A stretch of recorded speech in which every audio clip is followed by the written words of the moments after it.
academics and policymakers to discuss the challenges and opportunities of reconciliation in the world today.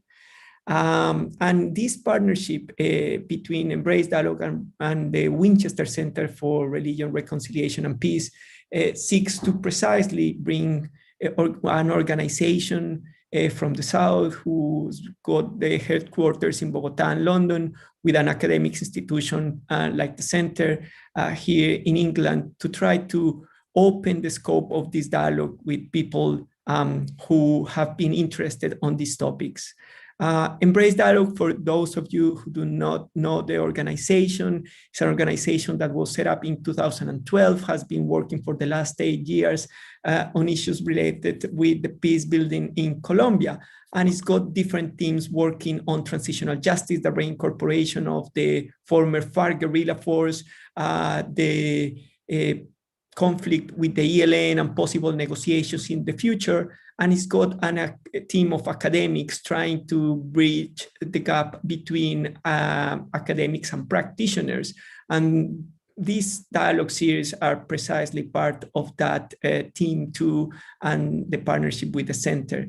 In all the spaces that Podemos El Diálogo organizes, we suggest 6 principles for us to sort of have that dialogue. And those are the principles I would like to share with you in order for us to have them on the table in this space today.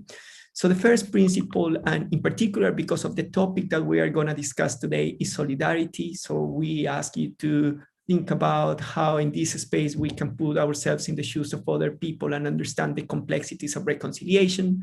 Then the second principle that Embrace Dialogue proposes is co-responsibility. We all have a small portion to contribute and to share, and then we invite you in this space to think about what role you could play and continue contributing with this.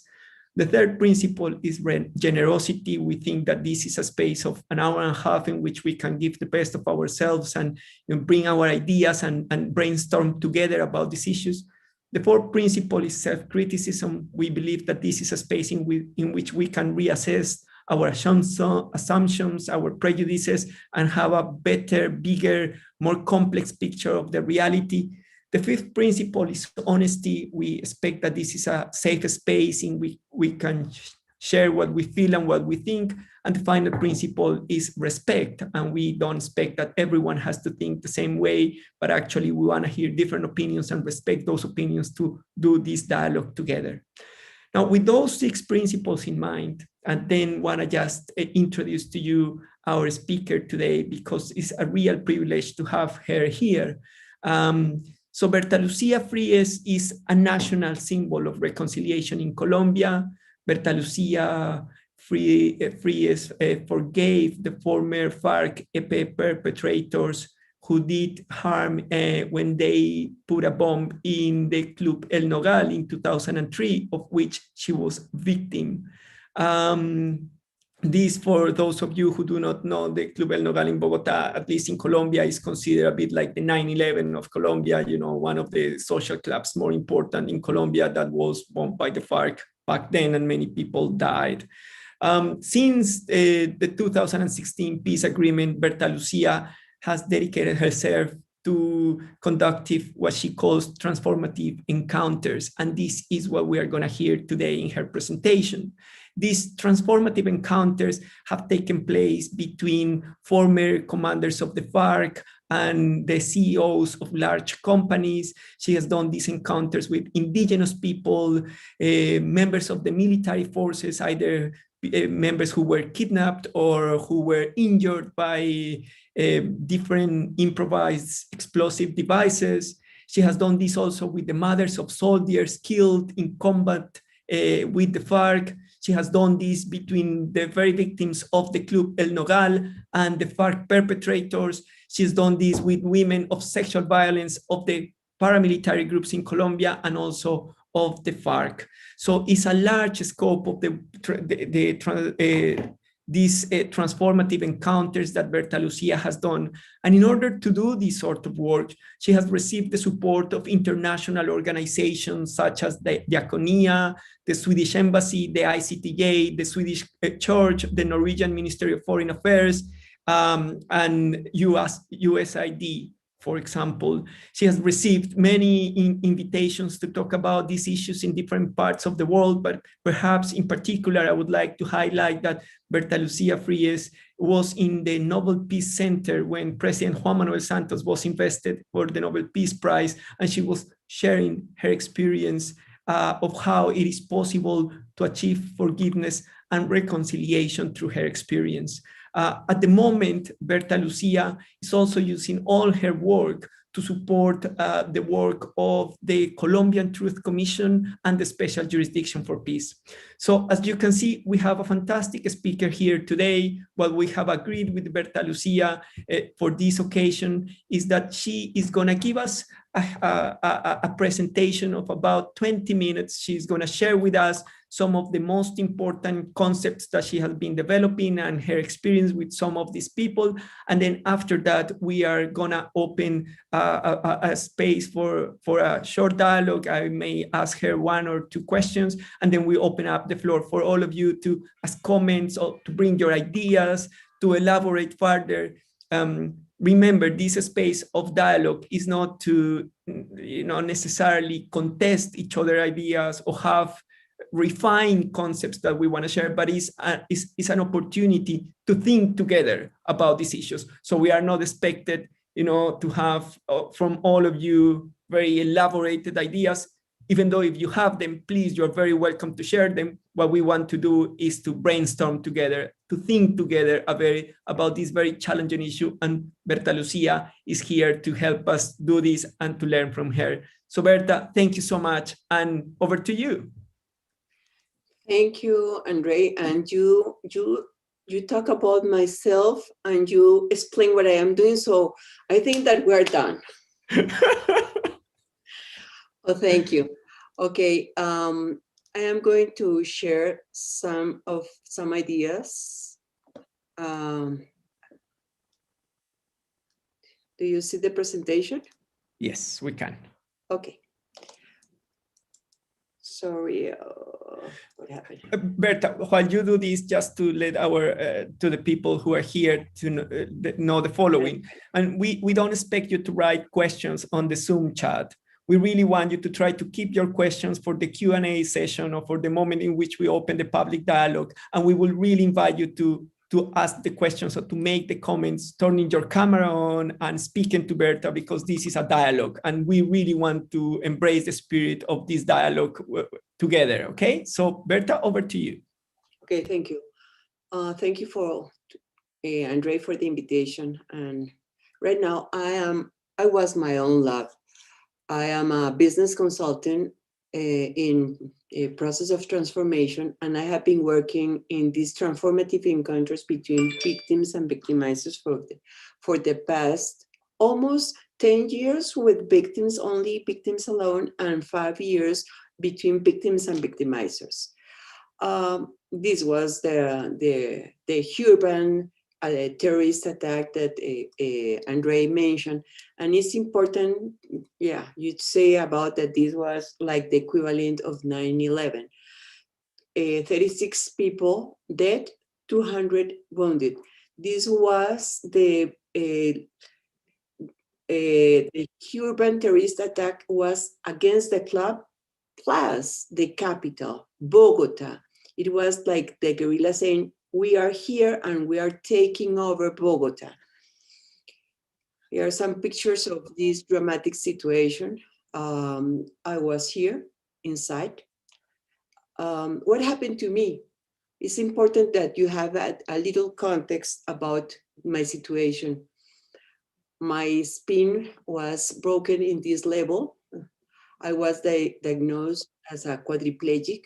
I couldn't move, only 3 fingers. 8 years, I was completely disabled. I suffer of post-stress trauma. I lost 15 kilos. And my son couldn't go to school. I could not pay more. My husband was a professor at Harvard, and he gave his work to help me. I couldn't move. I was like a little doll laying down in bed. We didn't receive any support from the government until now. I don't know what happened. So as a victim, I am going to share what happened to me at the beginning. These are the possible responsibles. And I say, I want the truth, I want justice, I want repair, I want that this is ethics between the truth. I want to participate in the understanding on this process to know what happened. And I want that the responsibles recognize. And also I hate. I didn't mention in any part about forgiveness. No, I hate them. I hate them. I don't understand why they do this. So as a victim, I have two options. One option, I hate them, or the other option is to begin working in a different way of thinking and doing things. And this is why I draw this butterfly. This is the beginning of what we mentioned, transformative encounters. And it's important to mention there is a difference between change and transformation.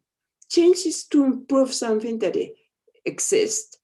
And the transformation is something that is going to born. And the newborn is how we change from hate to forgiveness and to reconciliation. My experience, I began working and listening victims. These are the victims. And with all the victims that I talk at the beginning, they want true justice, repair, but I hate these guys that make me suffer so much. And I decided also to talk with reinserted armed groups, with FARC, ELN, paramilitary. They didn't know that I was a victim. And I asked them, what are you going to say to a victim if you have in front of you? And all of them say to you, forgive me. This was like a lie in this tunnel for me, because I say, really? And this was the beginning of myself talking about reconciliation. Then I began working with the FARC.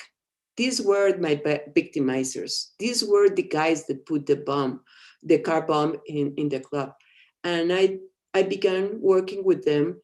And in the midst of the process that the peace process was constructing, I was also constructing document, an agreement signed between the victims and themselves.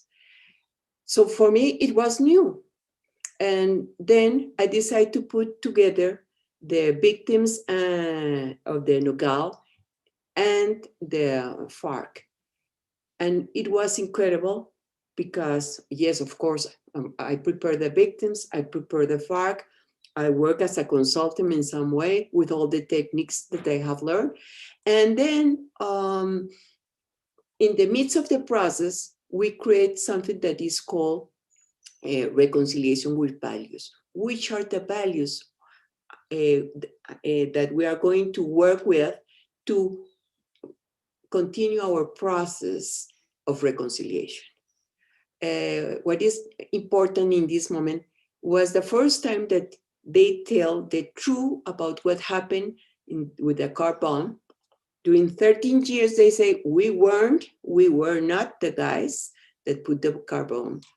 We forgive them, and they were a process of reconciliation. So I decided to go to where they were living, and they were armed. There was a moment that they were having arms and living here. And I decided to go there. I was the first victim that I decided to go there. I was very scared the first night. I was thinking I was going to be like Ingrid Betancourt. This was my house. And if you perceive, this house doesn't have any door, no window. So it was very easy to go somebody inside. 200 armed guys were surrounding my house. This was a very scary night. But it was very interesting that I began talking with these people. I talk with all of them. I make workshops with all of them. And the idea is how you are right now armed, and how you are going to change, and you are going to be right now new guys in the civil world. And was very important during the process that when they realize who I am, they say, hey, please forgive us what we did. This was a woman, and all of them began to cry, saying, please forgive us, and thank you for coming, and thank you that you are showing us that it's possible that people forgive us and that we could reconcile. And I am going to introduce a new word, repair. This is part of the process of forgiveness, for at least for me. I'm going to talk. Right now, if you see my dressing, it was like them. This is a ex-guerrilla without arms, without eye. And seeing him, it was very important for me. It was a way of repairing myself and also to continue my process of forgiveness. As Andre mentioned, these are all, at least during the past 5 years, I have been working with indigenous business people, sexual abuse, displaced, amputee, military kidnap, and different territories, and with the paramilitary and FARC. There is a methodology behind, and because I don't have time, what is behind is how, and this is what I have been working in my consulting world too. If we are going to transform, we have to talk about attitudes, beliefs, values, and behaviors about the people. And this is the way that we begin our process of dialogue with the different victims and victimizers. But it's very important to listen them, to that they could have the possibility to participate, that they could have the possibility to repair themselves, and recognition from the victimizers. This is an example of amputee military and mother of military that they suffered, they were killed, and they were all together. They paint here, and they paint different moments when they were kids, when they were young guys, when they went to the military, and right now without their leg. And it's very important because when they began telling the story, they were very happy guys until the moment that the mind explode and they lose the leg. All of them, if you see the pictures, show that they lose the leg. But what is important about this is that the mothers lose their kids, and they were all together and working with these guys together. These guys that lose their legs say, hey, you are in a terrible position because I don't have leg, but you don't have your son. So having this comparison make that the compassion arise. And this is a process. I have only little minutes to tell.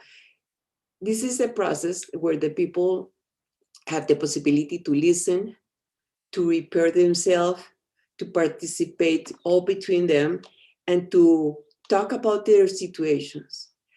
And here, during 2 days or 3 days, it depends about the money that we have for these events, we sleep all together with the victims, and we work from 7 to 10 p.m., 7 a.m. to 10 p.m. And also I work with the guerrilla. Here is the chief commander of the FARC, Timochenko, with all these, they are from the FARC. And here we have the amputee, and in the other side we have mothers. Here are mothers. There are some mothers. And in this moment when Timochenko arrived to the place, the mothers began to cry. We have been working all the time. You could see a lot of charts here, and because they realized that this was in some way the guide that shoot their kids, or they put the bomb. Okay. So this is at the end. I would love to tell what happened during the process, but look the faces, all the faces of these guys, the moms, yeah, and these guys that they don't have a leg, they are amputee. Here is Timochenko, commander-in-chief, and there is a reparation. Right now, this occurred this was February 2020, and they subscribed an agreement, as a forgiveness agreement. So it's important also to mention that during the pandemic last year, the FARC decided to help this guy to have this social security. It's incredible that he doesn't have, and all these guys doesn't have this social security. They have a lot of problems because they don't have social security. And this is to show the way that they are working to provide, to say sorrow. I am sorrow, please forgive me. This was like a huge event saying, hey, we are looking that you have the social security. Also, Andre insists me to talk about this part of the methodology. The methodology have a lot of pieces, but we create between we create between victims and victimizers. We create what we are mentioning reconciliation with values, which are the values to create reconciliation. And this is like an example, victims, community, the FARC, and here commitment and forgiveness are like the winners in some way. If we are going to reconcile, we have to practice these values. And from then on, how we begin to practice the values. I am presenting another example. This is a guy that received a shot in his head. Look, his head. Right now, he doesn't have his teeth.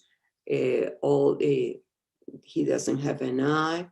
All the faces. He's like a little monster right now. And when he began all the process, he said, I hate the FARC.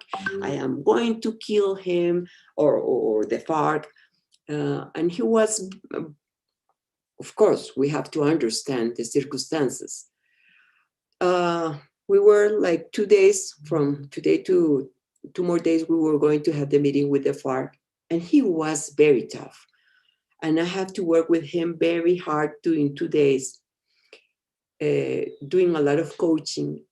And when we have this meeting, was very interesting because I have worked with the FARC, with Timochenko, and I say, we have trouble. This situation. For me, when I talk with the FARC, it's like having a little medical committee. It's more or less, I say, the victims have this type of problems. With the hands, with the legs, with the heart, whatever. It's like a little committee about what is going on. And I talk about this guy and I say, he hates you. What are you going to do? And of course, look the face, the mother, of course, was very sad, sorry about this. And his father was killed by the FARC. So all the situation was terrible. Timochenko, and the upfront, he said, because he also went through the workshop with us, he said at the beginning, sorry, I have a kid and I don't want that my kids suffer like you are suffering. The outcome, I am going to mention the outcome. This was 3 months ago, more or less, and they have been having dialogues from then on, all the Saturdays, between FARC and himself and with the mom and the family. So this is to show that he forgave, that they reconcile. So we have 4 components. This is a big methodology. And I want to show in a little way, like with all this process, we create timelines with the victims. We create a map. This we have this. We work with the statistics, with all the informations and all the narratives that we recollect from the different dialogues, and we create the expectations. When we realize which are the expectations, having all these charts, and also we have been working right now, which are the sanctions that you think you have the system should give to the guerrilla. And it's very interesting how right now they changed their mind. It's not the jail, it's a new way to make justice. And we have a formative program, and the idea of the program is how we create from the first beginning security, so they feel trust in their space. And at the beginning, we create, if we are going to talk with FARC, we have to begin being empathic with them. And perhaps you are going to say, are you crazy? No, I'm not crazy. We have to think and put in the shoes of them, and the FARC has to put in the shoes of the victims. We have to talk about their beliefs, their behaviors, and all that. We talk about values, restorative justice, of course, about what are the beliefs about reconciliation and forgiveness. And with all this, have you seen this is a curriculum?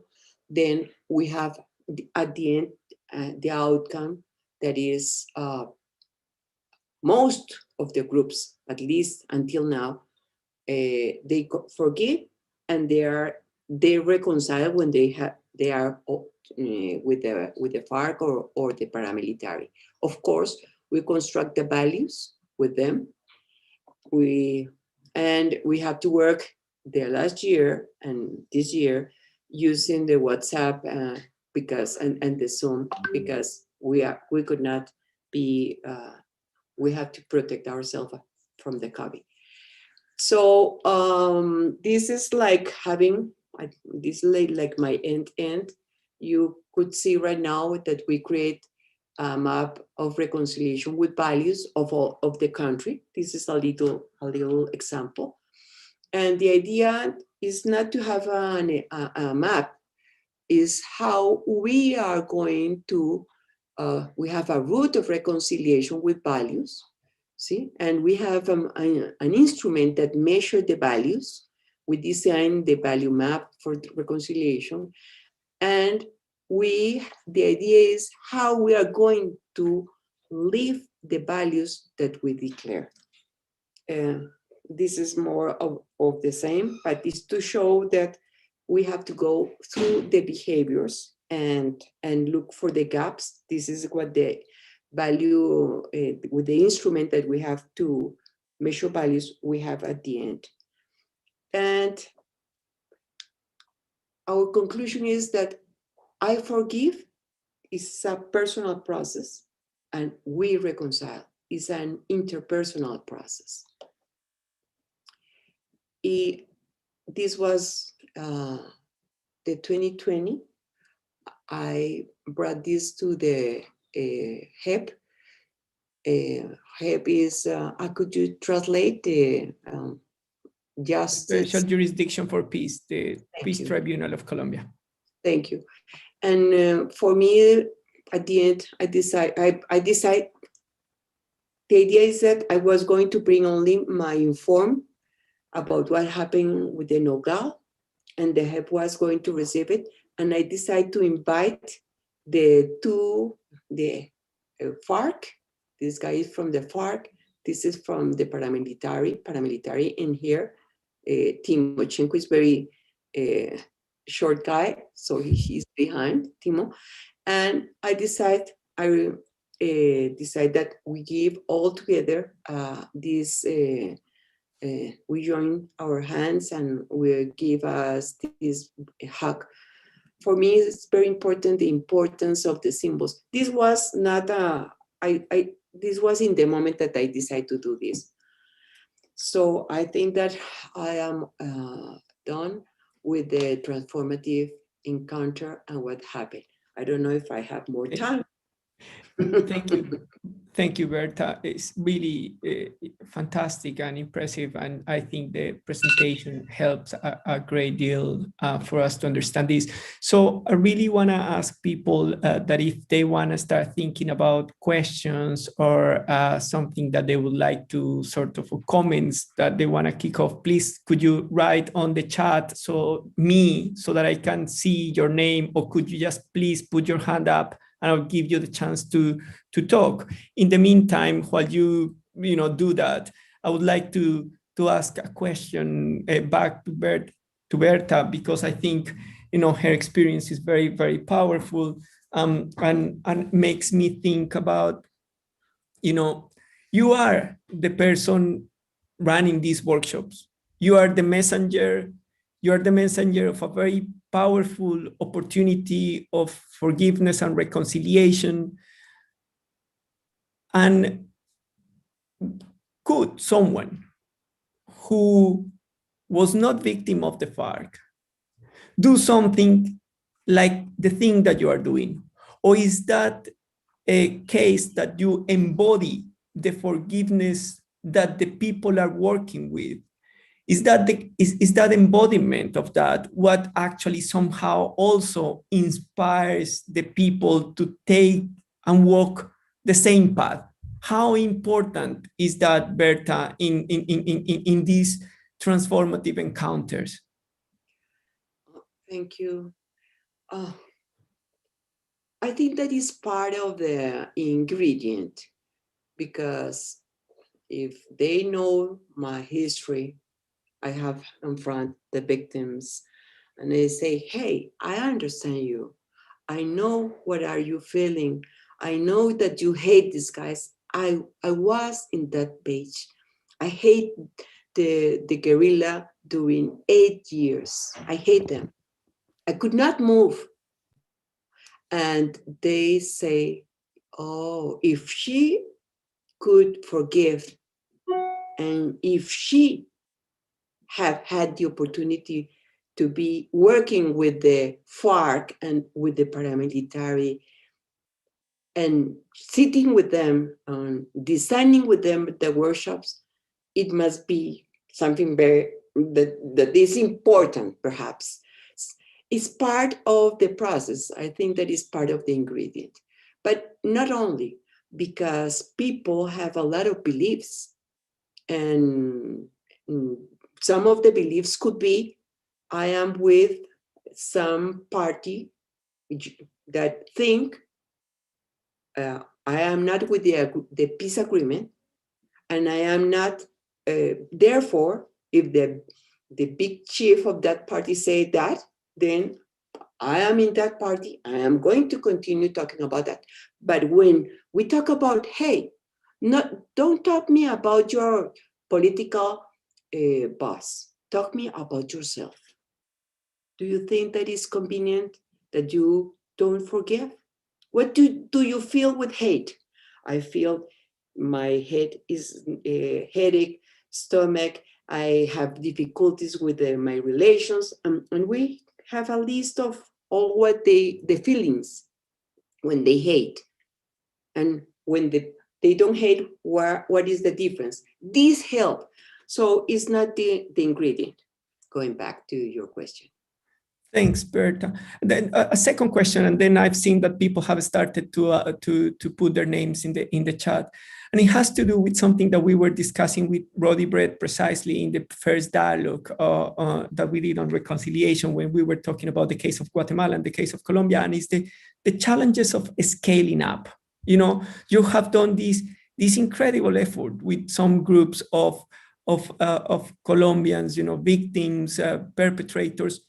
But do you think that this national route of reconciliation that you were talking about, do you think that Colombia is on the path to reconciliation? I mean, we hear the news from the United Kingdom all the time, and we see all the challenges.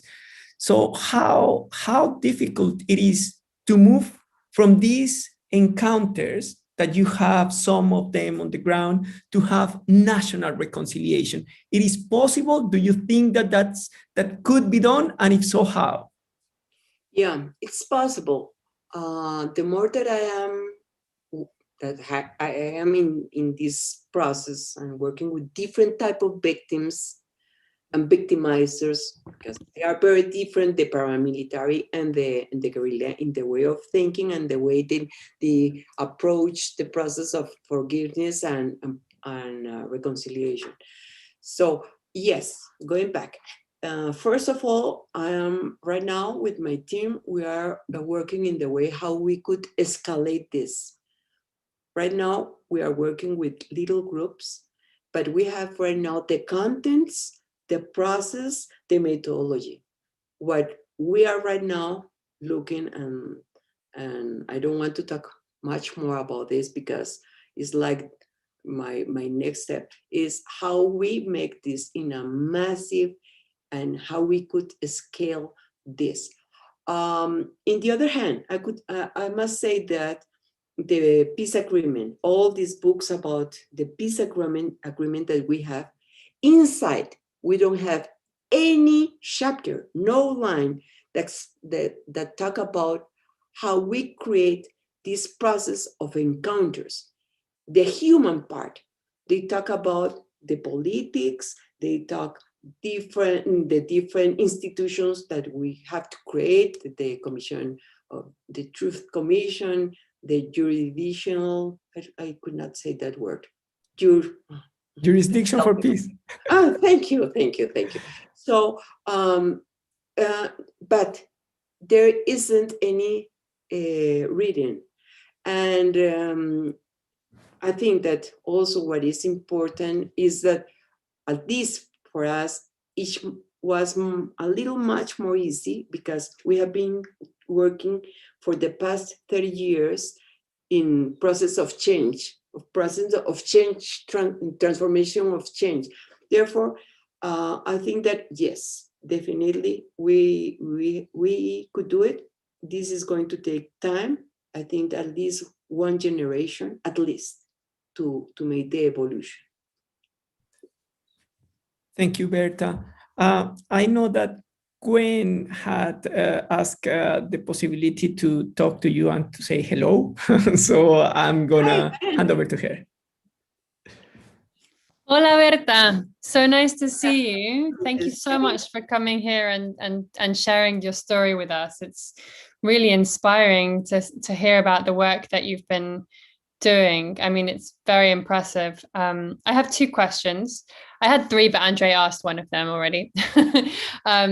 The first question is, I wonder if you could share what is it that you have found most surprising about learning with all of these encounters that you've organized and facilitated? What has surprised you most about the way in which human beings reconcile? And the second question is I wonder what you think the challenges are of doing really delicate work like this in the context of political polarization, because the country is in a very complex moment, and opinions about peace and about the peace process and about the special jurisdiction for peace in particular can be very divisive. And so I wondered if you'd had any challenges on the local level work that you're doing because of that national level polarization. And thank you. Thanks, Gwen. Let's listen to Andrew too, so that we get this conversation and going. So Andrew, over to you. Okay, yeah. Well, thank you so much, Bertha, for your excellent presentation. It was truly inspirational to hear all those stories, and I appreciate you sharing all of that with all of us. I also had a couple of questions, so I hope not to overload you here, but hopefully my questions are also quite basic. The first question is essentially, both the FARC and the AUC, particularly the AUC, have demonstrated a willingness to sit down and talk with victims in different formats. And I was wondering, my question is just about whether or not you plan to do this similar type of work, engagement between state forces, so the Colombia's armed forces and victims. I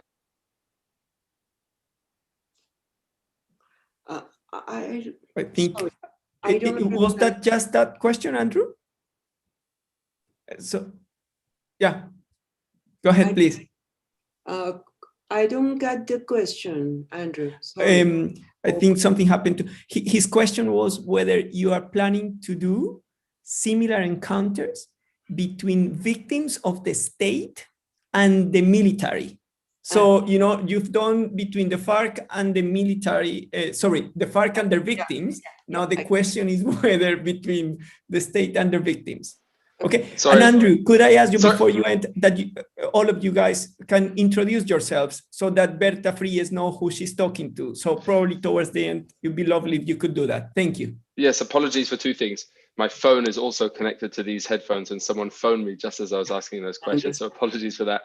And apologies, I did not introduce myself. My name is Andrew Thompson and I'm from Queen's University, Belfast in Northern Ireland. And so, yes, my question was just about whether or not you plan to do this type of work also between state armed forces and their victims. And if so, and if not, then why not? And do you think it would be very different dynamic between the state armed forces and the victims? The other question I had is a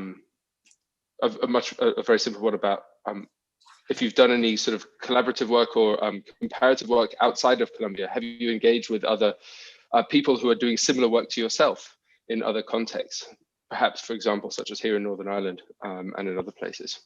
That's it. Thank you so much. Okay. Thank you, Andrew. Bertha, do you want to sort of give some comments, remarks, and then we go back to some other people and we start weaving this lovely dialogue with you? Okay, thank you. For Gwen, so what has surprised me, for instance, this guy that has this face completely destroyed, that at the end, right now is working and doing things with the FARC. For me, this is a big surprise because at the first beginning, I hate, and right now he's working with them. Another surprise, the mother of the soldiers that they were killed, they, at the end of this meeting that I show you these photos, they were using black clothes, and they, during 15 years, 12 years, 10 years, okay, I don't know, and they decided at the end, no more black clothes. From right now on, we are going to work finding victims, and we are going to begin working using this little methodology. They say, I am going to use 1, 2, 3 things, and they are working, finding victims. For me, this is, and they are very basic people doing things, and they call me, hey, please, I am going to have a meeting, a reunion with some victims, what I should do. So they decide that they are not going to continue crying. So I think that this is part of what surprised me.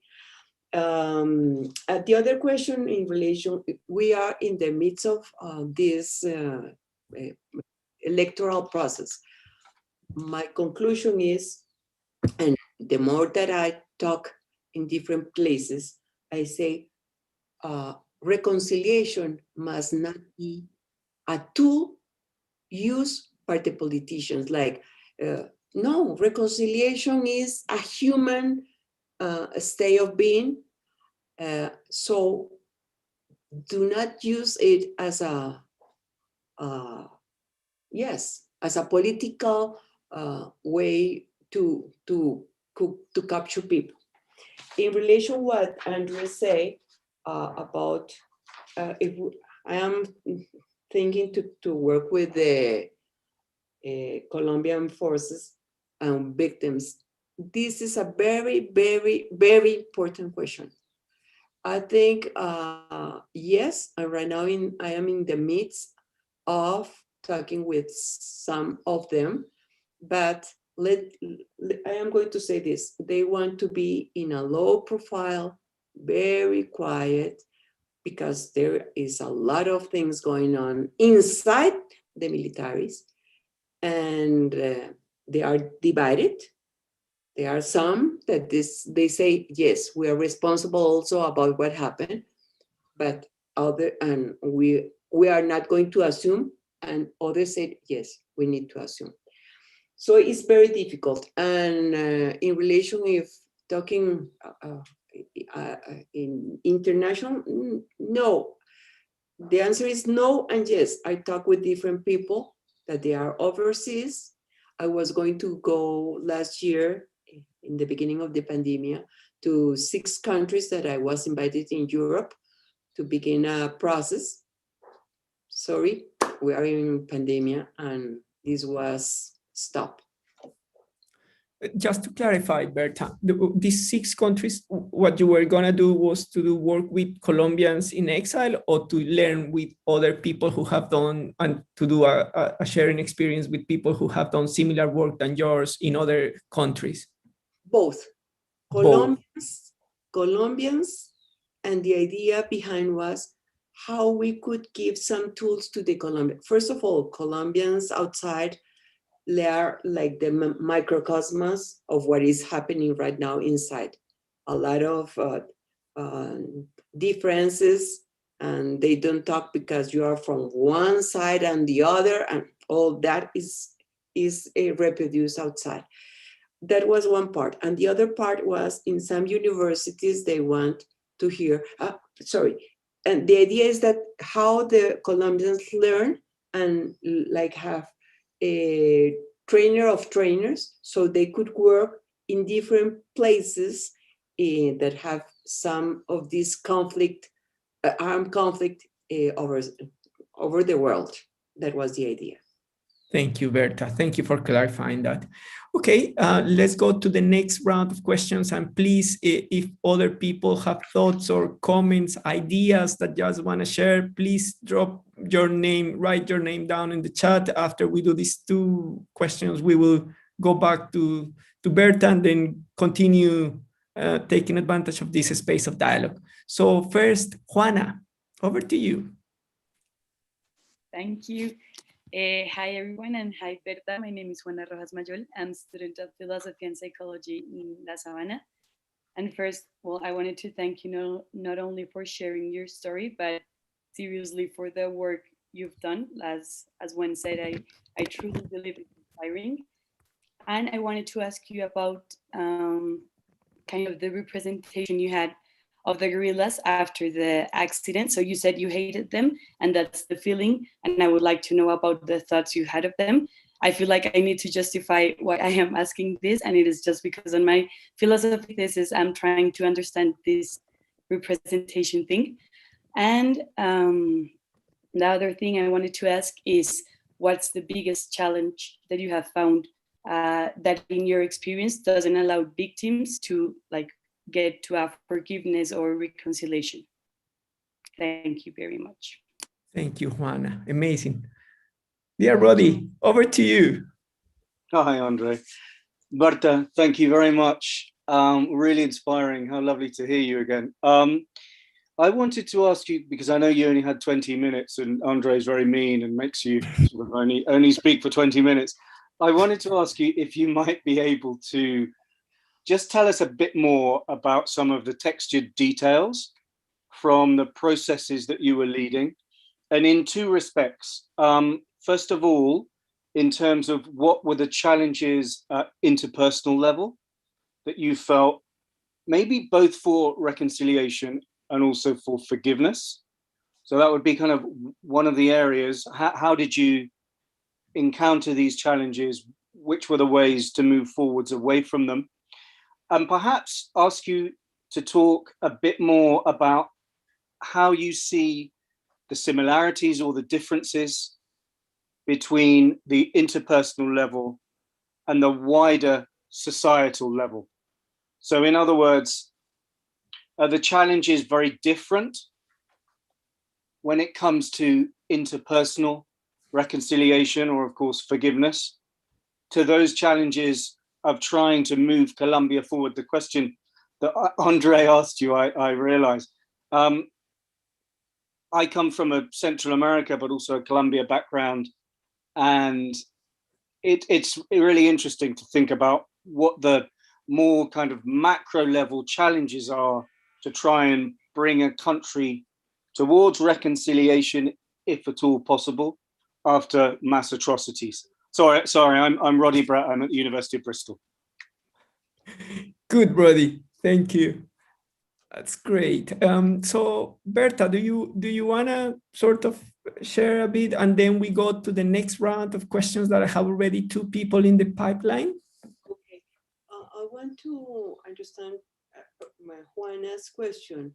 It was, you want to understand the question from the psychology point of view, the process, my process, that is the question?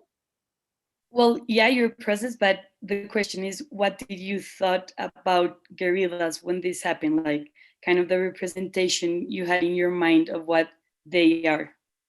I don't know if that's clear. It's not like the feeling, but what you thought. My thought in the moment and my thought right now? Yeah. Okay.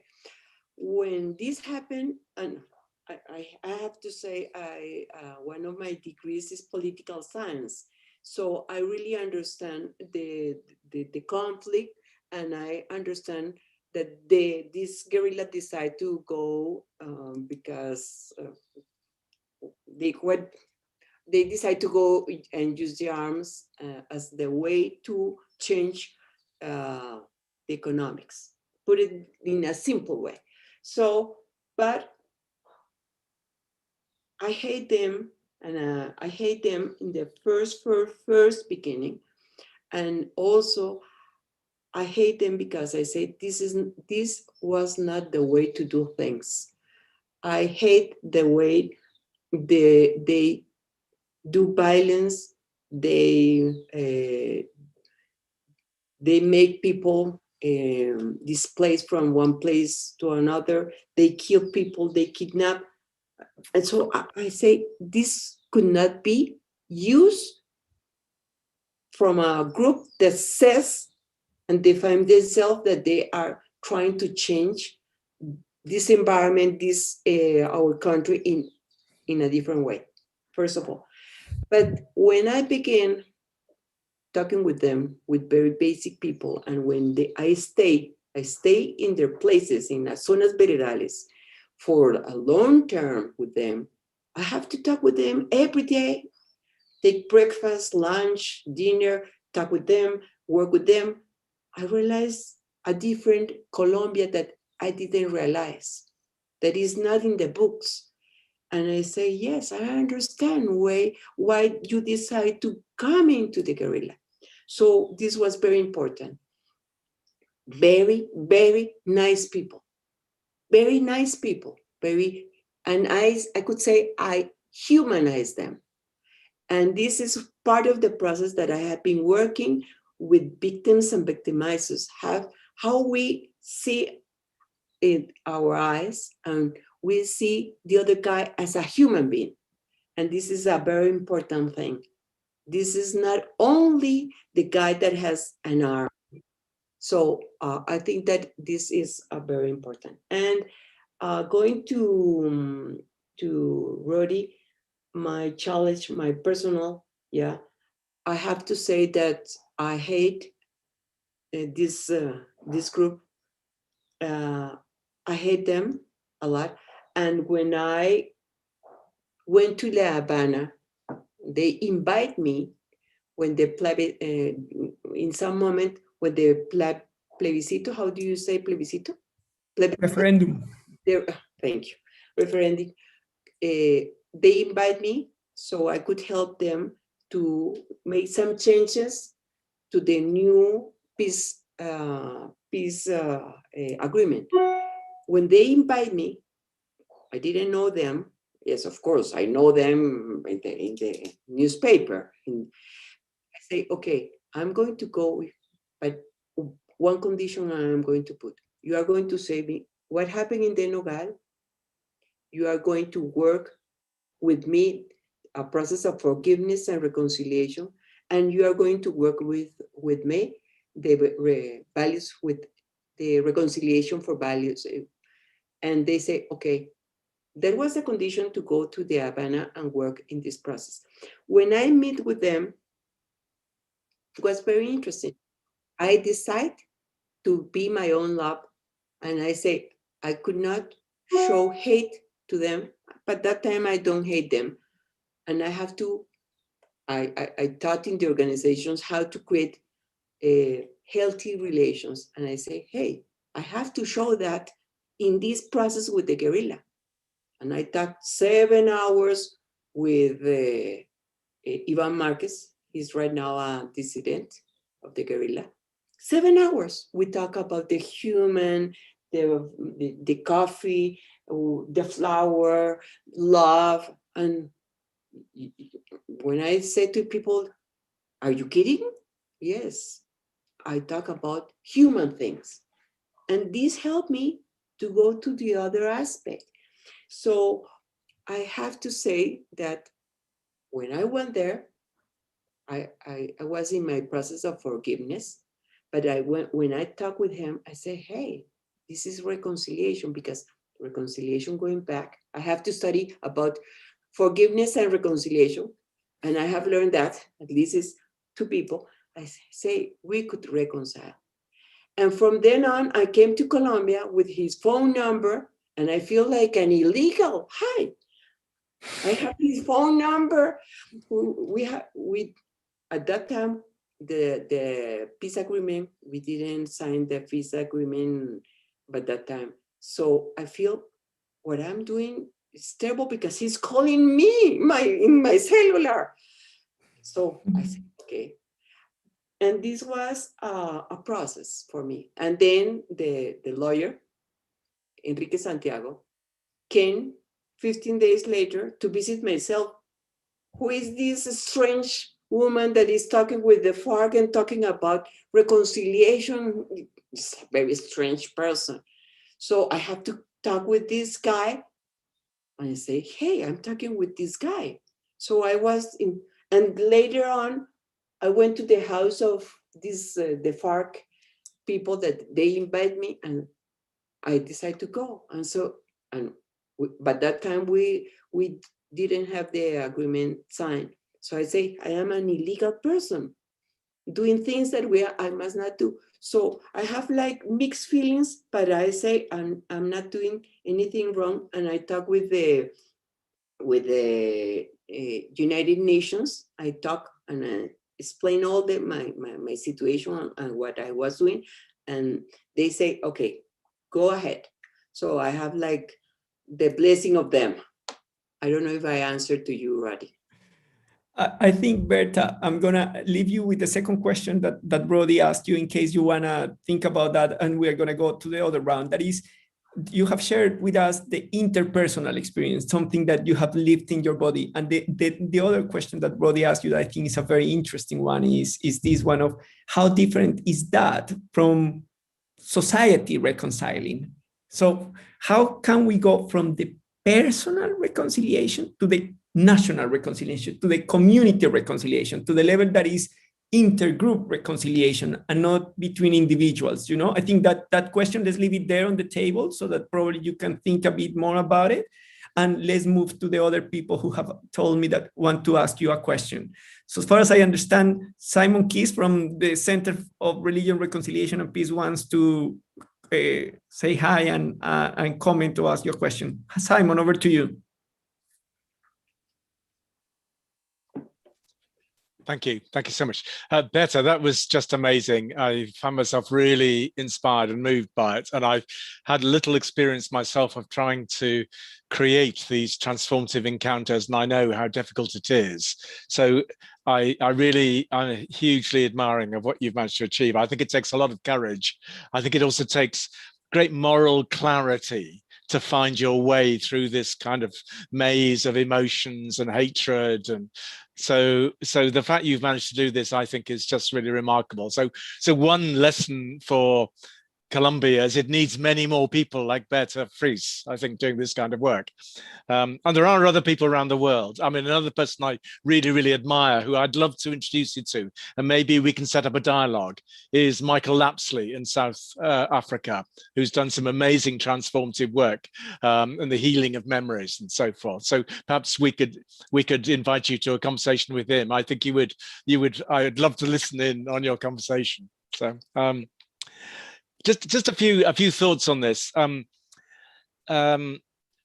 is, and I had a couple of questions. One thing that I'm sure you must have come across here is that some perpetrators are willing to do this kind of work and others aren't. And I remember, for instance, talking to someone from the IRA a number of years ago, who said, yeah, sure, I'll come and talk to people who've been victims of the conflict, but I'm not changing my mind. What we did was politically justified. I'm very sorry that people got hurt, but we were in a war and it was necessary to do this. And it was very difficult to have this conversation about forgiveness with someone who took that attitude. And of course, other people simply won't tell the truth because they're afraid of prosecution, incriminating themselves. So I'd be very interested to know how you go about finding the right kind of participants for that. And I would just like to ask about one other thing as well, which is, I think there's some really innovative work going on here. I think you've introduced some really interesting new ideas here. And in particular, I think the idea of getting the victims and the victimizer to design a value map is a stroke of genius. I think it's a fantastic idea. And the fact that you then take that further and even try and measure the values, I think is just such creative thinking. So I would be very interested to hear a little bit more about how you measure those values, how you go about that. Because this is a whole new concept for me. So those are my thoughts, but my main thought is just congratulations. I hugely admire what you're doing here, and I'm really delighted to have heard more about it. Thank you. Thanks, Simon. That's great. Let's continue thinking together then, and let's bring Isabel Branson, who has also said who wants to ask a question or make a comment. So Isabel, over to you. Hey, Bertha, thank you so much for a super inspiring talk and really great work that you're doing. I'm from Lund University. I have a question regarding the victim-centered approach in general in the Colombian peace process, and how you see your own work as fitting into that. And maybe, I don't know if you have some thoughts on sort of the whole approach of reparations and victims telling their stories and sort of the ethical dimension to that, as opposed to sort of the very effective work that you're doing that has to more do with relation building and transformation. So I would love to hear you elaborate a little bit perhaps on the tension and overlaps of these approaches. But I don't Fantastic. understand the question, Andre? The question is that Isabella is asking you whether you see some tensions between the approach that you have and the reparations work that the state does as part of the bigger picture. And how do you position yourself within the whole idea that the peace agreement with the FARC was a peace agreement centered on the victims? And whether you see, how do you see that, if that's the case, and your work within that victim-centered approach to peace building? I hope I interpreted correct, Isabella, but I think that's. And then we are gonna Ashley also would like to ask or make a comment. So over to you, Ashley, and probably this will be the last person who make a comment, and we get back to you, Bertha, before doing some final remarks. Okay, thank you so much. And thank you, Bertha. As everybody said, I think this has been hugely inspiring and gives us all really good food for thought to take forward in our own work. So very, very grateful to you for your work and really your courage in everything that you're doing. So I have two questions. One thing, you talked about and I think we all know the huge importance of humanization and just, sitting down and sharing meals and having 7-hour conversations and understanding one another on that very human level. So I'm wondering how are you able to translate that, given, everything with COVID and the huge move to virtual and us being so separated from one another, as we need to be for safety, of course. But how do you could spend, even when you spend time on a video call, it's just not the same as sitting down and sharing a meal, looking into someone's eyes, holding their hand. How do you create that humanization in this virtual context? That's my first question. And then my second question is, I'm kind of thinking here of the US context for countries that that really need to reconcile. And in the context of the US, I think the racial injustices is a huge thing. We need reconciliation that stems from the founding of this country and then our history and then to present day, but it's not an armed conflict, and it is recent in that we have very, very prevalent ongoing racial injustices, but it's not like a recent armed conflict. So I think it becomes easier to then say, oh, reconciliation is over here. Well, we shouldn't be saying that, but we do. There's also a lot of ego in the US. Anyways, what are approaches for these kinds of situations where, even though it's historical and present day, it's not a recent armed conflict, but we still need to reconcile? What are the strategies or approaches you could recommend? Okay. Thank you so much. Thank you. Thank you, Ashley. And I think that's quite related to parallel processes that are happening in Colombia with Afro-Colombian communities and indigenous people who feel that the structural and direct violence has been very much part of Colombian history for the last 500 years. And so the demands for transformation on their side are very serious, and sometimes, it's been difficult for many people to understand that that's part of the peace process, but goes beyond the peace process in itself. And the good thing, at least in the case of Colombia, is that even though it was the last thing that happened in the middle of the negotiations, at least the Afro-Colombian and indigenous rights were included as part of the point 6 of the peace agreement, as something that needed to be taken into account when implementation of the peace agreement was going to take place. But I think that's a really important question and really broadens the conversation that we are having. Simon, okay, shall we go back to you? I'm so sorry. I have one very small question, which I just really want to ask, which is to Bertha: how easy is it to train other people to do this kind of work? We should invite Bertha to our workshop practice on bridge building, Simon, next year. Okay, Bertha, you don't need to answer all of the questions. This is a dialogue. In space of dialogue, sometimes the questions are left. The idea is that, we want to think with you. We want to think together. So over to you to respond however you feel you wanted to respond to some of these questions. If some other thoughts came into your mind, that's very welcome. The idea is that this is an open-ended conversation. We are not trying to come to the end of clear big conclusions here, but all of us are going to leave this space thinking about these issues. So don't feel pressure. Over to you, Bertha. Thank you. But you have 5 minutes. Don't feel pressure, but you have 5 minutes. Thank you. Okay, Simon, it's very important, that question, how when I finish with the victims and I go to the FARC and I say, hey, this guy has this leg, my medical committee, as I make the comparison, and I talk with the FARC. In the beginning, some of the guys say, we are going to say that we are also victims and that were in the midst of the war. I say, no, we have to think in an empathy way. Remember, we have a curriculum. In the curriculum, one of the parts is empathy.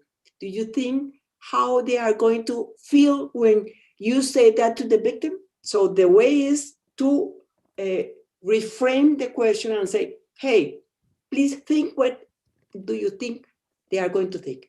Do you think they are feeling, they are going to forgive you if you say that? Do you think that this is going to create a dialogue between both of you? And with this, more and more and more, they began their own process. This is a process of change the way they are thinking. And I have to say, in one moment, the FARC were saying, we are not responsible of kidnapping little kids to come to the war. They always say, no, we are not responsible about that. I have a group displaced because they were going to be kidnapped to go to the war by the FARC. And I say to Timo, if you are going to say that, I am not going to do the meeting. And he said, I understand. And 2 days later, and I promise, he sent to the media and he said, we are responsible of kidnapping the kids. For me, it was a surprise. If you are talking me about this situation, this is transformation. And this is what I am talking about, the transformative encounters. And then I talk with the team and say, yes, we have to say this because this was the truth and this is the way to move forward. This is one. The other question in relation of the value map, I would love to have more time in other space and I would share. And Andre has to be quiet and say, not 20 minutes. And in relation with the victim-centered approach, I know the government, they are doing some things. And when I talk with the victims, I always say, reparation is not that we are going to receive money, first of all. And then this is to make a switch because all of us want money. I don't have a penny in my pocket because I lose all. And when I talk and say, no money, no money, because we are talking about something different, the human thing, how we are going to repair. And money repairs something, but not all. We are going to repair ourselves. And when we talk about this, and I gave always the example of the butterfly. How do you say oruga? I forget. The oruk. Like worm, like the little. The worm transform in a butterfly. Yeah, caterpillar. Thank you. The caterpillar. We are caterpillars that we are changing into butterflies. And when we change to butterflies, we have to expand our wings in a different way. This is always what I am using in the process because of this is the symbol of the butterfly. And then they realize, okay, I'm feeling much more better. And they are doing things in a different way. So money is part of the equation, but in this country, 9 million victims, we are not going to be repaired with money. That is my understanding. I don't know if I have, and the other one, the intergroup, and I am finishing with this, is I'm thinking that yes, we, in a massive way, creating the way that we are thinking right now with a platform, we could do it. And from the pandemic up to now, we have designed different ways of talking and working with victims and victimizers, perpetrators, using the Zoom and the WhatsApp. And we are talking about poor people in our country that they have perhaps not a computer or a cellular without money. So they don't have money and we have to send like $1 so they could use their phone to connect. But we have do incredible things. And I could tell in another moment because Andre is going to say, stop. Okay.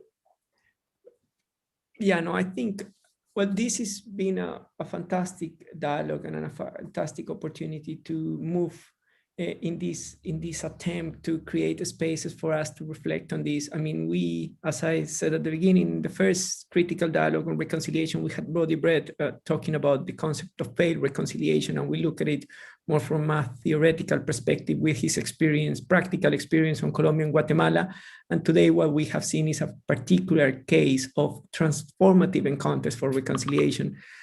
I remember the first time I met Bertha, and her story is just an incredible story. It really touched your heart and transforms you.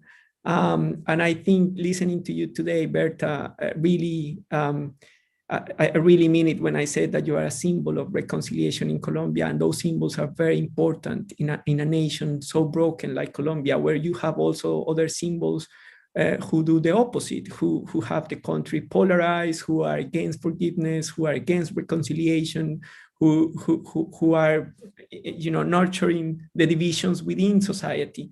Colombia is living a complex moment. I think the people who are sitting here know that, but need people like Bertha. I think probably the 3 or 4 things that we will continue thinking about, and we would like first to invite you all to come to the 3rd dialogue on critical reconciliation. That will be with Tanya Passenhoff from the Inclusive Peace Initiative to continue talking about this. But I think we today have really important food for thought to continue thinking about these long-term processes of reconciliation.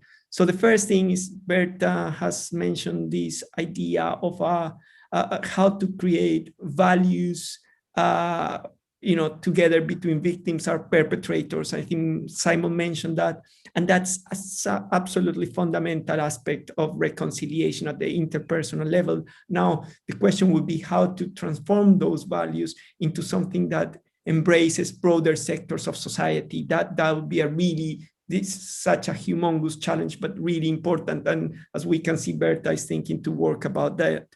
Then the second thing that I think comes to mind, and is usually, for people who have not necessarily been quite close to these processes, but is the first thing that comes to mind once you start getting closer to reconciliation, is that the meeting the other is the opportunity to humanize the other.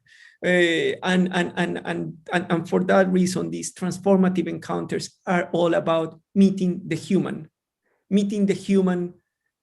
on the other side, both on the side of the perpetrators when they have to meet the victims and realize the suffering they have caused, but also on the side of the victims when they meet the perpetrators and realize that they are human beings who have similar sufferings than them. So I think that's really like the second important thing that comes out of this meeting.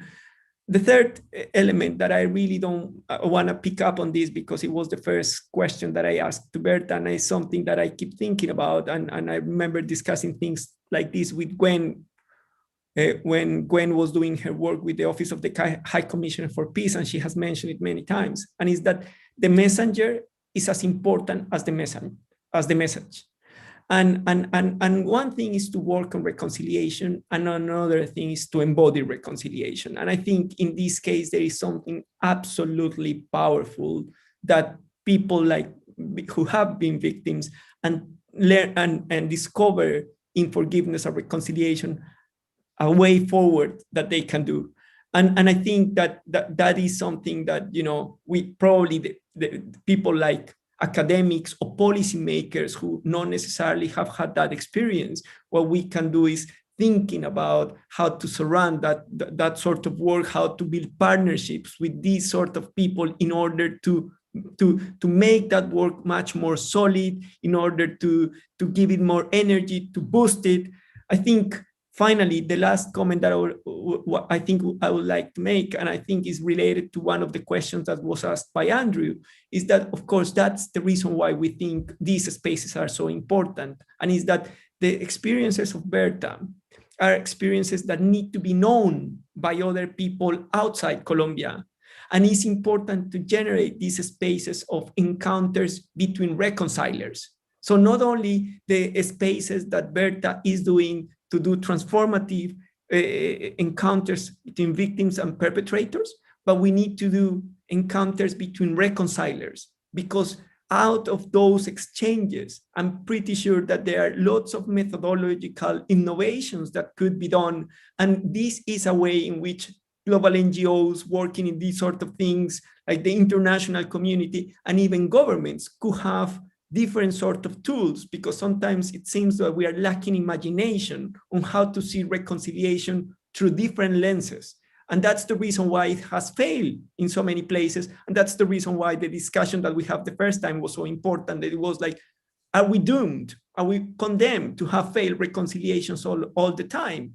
Can we innovate? And why don't we talk like people to people like Bertha? So I think this dialogue of today has been an inspiration for all of us. Bertha, thank you. Thank you so much. The Center for Reconciliation, Religion, Reconciliation and Peace is your house, just like Embrace Dialogue. And we look forward to have you, as Brody came here today, we look forward to having you in the third dialogue in the audience, so that we can talk about the other experience that we're going to bring next time. Thank you so much. Okay, and if I could, the people who are still here, turn your cameras on and probably open your microphones, we could give Bertha an applause, because it's part of the transformative encounters of making people feel that they are connected despite the long distances that separate us. So Bertha, thank you. Thank you so much. Thank you, Bertha. Thank you. Thank you. Bye, thank you so much for coming. Thank you, Andre.